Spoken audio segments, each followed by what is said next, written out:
Muy buenas y bienvenidos. Vamos a ver cómo crear un HDR con Lightroom. El HDR lo que hace es combinar diferentes imágenes que están hechas con la misma toma, el mismo encuadre, pero con diferentes niveles de exposición. Veamos que, por ejemplo, tengo esta iglesia en la que aquí arriba no hay información porque hay demasiada luz y en la sombra faltaría información también, entonces he hecho tres fotografías iguales variando la exposición. Y ahora para combinarlos pues podría utilizar Lightroom simplemente seleccionando las tres imágenes con Shift pulsado en la primera y en la última, selecciono las tres y dando a botón derecho combinación de fotografías y HDR, automáticamente nos va a crear esta imagen llamada imagen de alto rango dinámico.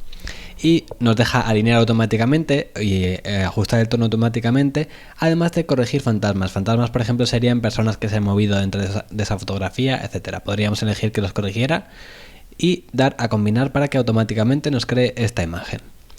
Como podéis ver, es un RAW, al igual que las otras tres fotografías, y se podría retocar como cualquier fotografía normal, directamente nos la crea pues como una foto más.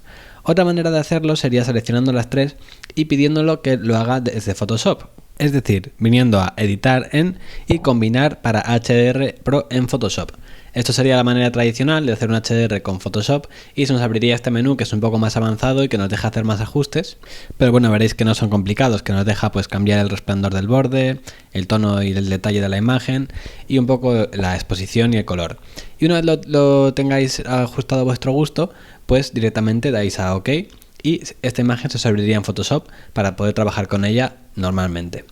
Y de manera muy similar podemos conseguir fotografías panorámicas. Si os fijáis, aquí tengo una carpeta con una serie de fotografías que tomé de un paisaje que son una continuación de otra, es decir, voy desplazando la cámara poquito a poquito hasta completar un paisaje entero del que ahora quiero crear una panorámica. Si las selecciono todas, de la misma manera que habíamos hecho con el HDR, venimos a botón derecho, combinación de fotografías y ahora elegimos panorama. Se nos abre este menú con una previsualización del panorama y nos deja o bien hacerlo automáticamente, que ahora lo ha creado de manera esférica, o podría ser cilíndrica o en perspectiva. Bueno, eso depende de cómo habéis fotografiado, pero normalmente si seleccionamos automáticamente nos lo hace de manera correcta. Además, si seleccionamos el recorte automático, nos reencuadrará la imagen de tal manera que desaparecen esos bordes en los que falta información. Y cuando demos a combinar, automáticamente se nos creará la panorama, como ya habíamos visto, y también es una fotografía en RAW. Veis que sigue siendo un DNG. Y que por supuesto pues podríamos editar como si se tratase de una fotografía normal. Vale, de la misma manera también podemos hacer esto con Photoshop.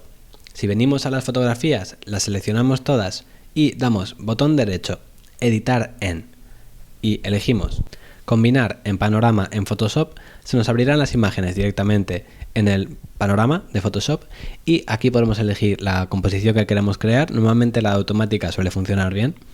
Y aquí tenemos una serie de opciones que podemos elegir, por ejemplo, fusionar imágenes, eliminación de viñetas en caso de que se hayan creado, corrección de distorsión geométrica para corregir posibles distorsiones y áreas transparentes de relleno según contenido, en caso de que queramos rellenar automáticamente los posibles bordes que se pudieran crear. Automáticamente se nos crea la panorama y la ventaja que tiene esto de hacerlo en Photoshop es que tenemos cada imagen separada en una capa con sus máscaras y en caso de que haya algún fallo en la fotografía pues podríamos arreglarlo simplemente modificando las máscaras. Por fin ha llegado la hora de exportar nuestras fotografías, así que no te pierdas el próximo vídeo donde vamos a ver cómo hacerlo. Un abrazo y nos vemos en el siguiente.